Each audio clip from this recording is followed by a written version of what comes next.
Hey guys, YouTube is doing a great job interpreting their community guidelines. So if you're 18 years or older, you're good to go. Otherwise, please don't watch this.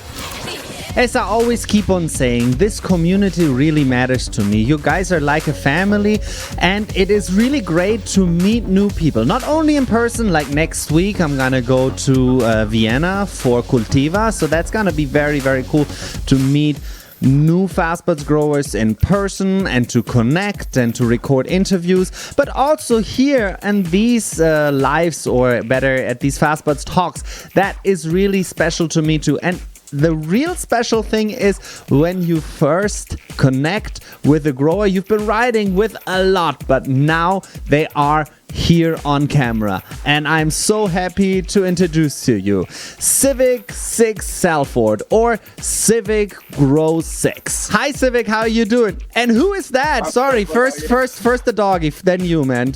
Yeah, this is Cleo. Hey Cleo! Another car. Oh, you look so gorgeous. Amazing. I love animals. She has to say hello, else she'll be back. You wonder if you just gave voices. Yeah, my cat always needs to say hello. Hemingway, I don't know. If I would have not shut the door, he would be in here. He is also always longing for attention, that's for sure. That's dog. Thanks for being here, man. We've been talking so much. You've been one of the supporters of the Fast Buds YouTube from very long time ago. You always like, you always comment, you're always in the chat. Big shout out, man. Always support Fast Buds. Do you know what? I used to grow 15 years ago when I first left school and when I started work, and it was photo periods. I'd never even heard of autoflowers before. Didn't know anything about them. Seen Fast Buds. Bought some Gorilla Z Skittles, was the first ones I ever grew, and never looked back since because they were just amazing. Within 8-9 weeks, you've got this amazing plant that's covered in frost. So easy to grow. Because I've got ADHD. So you don't even need, I mean, I'll be honest with you, sometimes I add very little to my plants. When they go into flower, usually I just start flushing for the last 2-3 weeks, and with an autoflower you've got to think flushing usually would only do for a week or two, because obviously they're only flowering for 4 or 5 weeks, but with these autoflowers the genetics are amazing in them. You can't follow them. I've never grown an auto with the quality of Fast Buds before. Thank you so much, man. Thank you so much. And that makes me obviously happy, because good genetics mean good flowers in the end. Of course, we have to do our part, but you know, with the autos, that's also which convinced me back in the day of Fast Buds. I started them, and then I'm a terp chaser even back then, and the terps were right on. And they were stupid easy. You literally... Every time I've got some photo periods, or even like the GG4 FF, and I'm thinking, do I want to wait that long? What I'm going to do is photo periods and chuck a couple of autos in, because I can't help myself but to grow. And there's still so many Fast Buds autos that I still haven't grown, because I'll find an auto that I like, and then I'll grow it again. So like, I've just got some more Gorilla cookies, I've just got some more Gorilla Z Skittles, and I've just got some Tropicana cookies. Thank you to Heather for all them, by the way. As always, she always looks after me. But yeah, like the Z Skittles was the first Fast Buds I ever grew, so I really, really want to grow that again like 2 years later and see how I've progressed now. And the LSD 25 was, I really struggled with that plant. Okay. So in veg, she just kept growing and vegging and vegging and vegging, and she didn't seem to want to flip to flower. So because it was one of my first grows, so I really panicked, and I was changing the time to 12-12, and I was changing the newts to PK, and I just didn't know what was going on. But she ended up finishing beautiful. She didn't turn purple, she was green, but that was one phenol. My friend grew another one, and the taste of the 2 different phenols was incredible. So I mean, even if you've grown purple lemonade and you've not had the phenols, there's still different plants to try within that one plant. So for me, I'm going to grow some more Gorilla cookies next, because I really liked it, and I want to make cracks and stuff. I mean, everybody loves the Gorilla cookies, that's for sure, because the two genetics combined, they're just doing miracles together. That's for sure. I love her too. I don't grow her that often, to be honest, because I always try to grow the other strains, which people don't already like, because I always need footage, right? I need footage of all the plants. And Gorilla Cookies, I have no problem finding footage because there's amazing growers there. I will always grow a plant that I've found that I like, 2 or 3 Gorilla Cookies, and then I'll always do 1 or 2. So this time I've got 2 Cherry Cola and 2 Forbidden Rumps running, and after that I'm going to run obviously 2 that I've never run before, but also ones that I know that I like, because I know what I like. That makes absolute sense. And that is the great part about the autoflowers too. I mean, you can just squeeze more in. I am very guilty of putting way too many plants in my tent. I've been looking at people on Grow Diaries and I'm thinking, damn, I could get at least 3 more plants in that tent. Because I see some people on Grow Diaries and they're amazing grows, and I'm like, how have they got that many plants in that tent? Because I was taught with photo periods, I was always taught 1 plant in a big pot will fill a space. Autos don't necessarily need that. I've seen people with little 14-litre pots, tiny little. The Runts plant I've got upstairs, for instance, compared to the Cherry Cola, which is huge next to her. Runts is tiny, but it is a Runts plant. But the structure of the plant is perfect. It's exactly how you want it. So yeah, it's just exciting times, and that's what I find with the autos. When I'm halfway through flower, I can just whack 4 more in, and they're halfway done again by the time I'm ready to go. So it's like a constant. In the winter, I'm going to grow some lemon pies, because my friend, I've never grown them before, but my friend grew some, and it is literally like lemon shortbread, like that. The taste is so insane. That the terpenes on that plant is insane.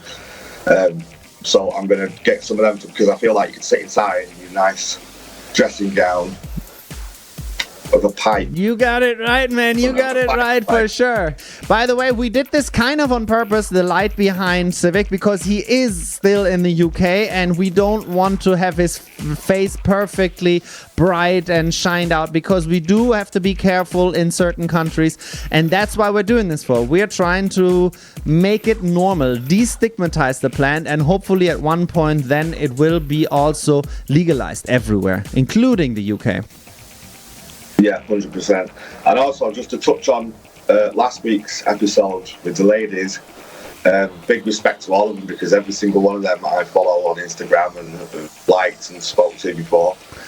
But it's not just with the girls. I mean, that's bad enough, but there's hate everywhere. I've had it from day one. People, you should do this, you should do that, autos are rubbish, autos are crap. The other people that I've found that say that are people that have never grown an auto before, or if they have, it was 10, 15, 20 years ago. With the change, they've come a long way.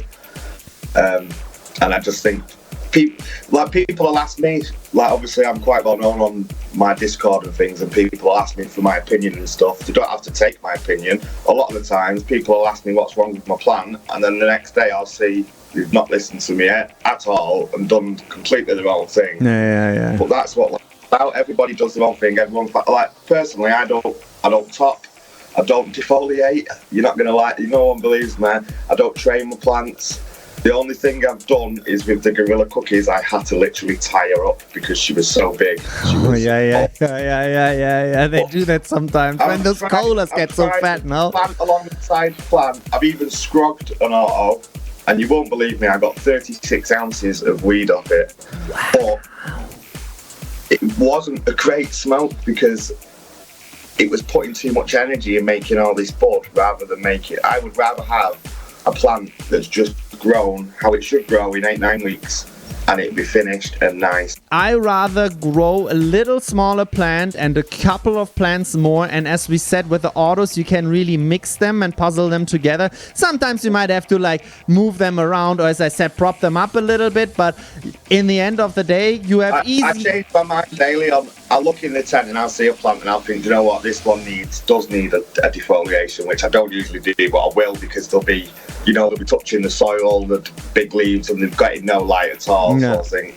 Or some of them are just ready to pluck off, and that's not so bad, but I don't go out of my way to physically with photos, I'd be bending them and tucking them under here, and I just don't see the need to do that with these autos. You can just let them go. I will do that again with like our fast flowerings, like when I have a little bit of time and I want to, and I have another setup, a bit more space, then I will definitely want to grow one of those monster fast flowerings. Like for example, the Canna Prophet, he has a gigantic one in his garden right now. Photo is absolutely insane. Yeah. Is grows. I actually commented last week saying you inspired me to argue with my wife to get a greenhouse. Yeah, for sure. I mean, greenhouse makes sense for England, Germany, all those areas there. Greenhouse makes absolute sense. I would love to live in the States just so I could grow outside, I think. I feel you. I'm always not arguing, but like we're always like fantasizing where we're gonna move next. And for me on my list, I always want to move to like some legal states in the USA, just because, you can do it more in the open. And I said it before, sometimes cannabis can give me anxiety, but that is only in combination for me with authorities, really, that I'm worried about authorities getting me kind of thing, even though it's silly. I've always been the same. I've actually, so all my family live in Cyprus. It's quite a funny story for you. I always buy these metal herb grinder for a week. And I travelled to see my brother a few years ago, and on the way back home to England, I realised I was at the airport and I went, oh, shit, I've got my grinder in my pocket. So I ran to the toilet and I washed it out in the bathroom. And then by the time I got back to the UK, it was just all rusted and stuck together. I couldn't move it at all. So I was paranoid all the way home in the taxi, everywhere I went. And it was awful the minute it sets off in me. Funny enough, I have all grinders in the world, but like this one is one of my favorite ones because it has those spikes in it, the standard one of Fastbuds, and they really work well, and they have a tiny little stash on the bottom. And so if I have one of those, I go, look, here, you can keep this. I'm getting on a plane now. I like the way that you can tip it upside down and put the top on the bottom. Exactly, man, exactly. Okay, I've got a friend who's type 1 diabetic. So he wanted to medicate with edibles and things, but he couldn't find anywhere that did sugar-free edibles, so he now makes his own. So big shout out to Sugar Free Canna Chef, and he's also got his website cut that one out, which is sugarfreecannachef.com. Check him out, guys, for anybody that needs anything sugar free, CBD, anything like that. And then also I just want to give a thanks to you, Sebastian. You've always commented on pictures, always helped me out, sent me things. Heather as well. I've got a friend from America, the Elemental Gardener. He's always supported me. He's helped me out massively. There's too many people to thank everybody, but from the day one when I started the community, everybody's looked after me and helped me. We're gonna put them in the chat for sure as well, right? I mean, I can never do this. Why am I just simply? I can never point the right way. I think the chat would be that way.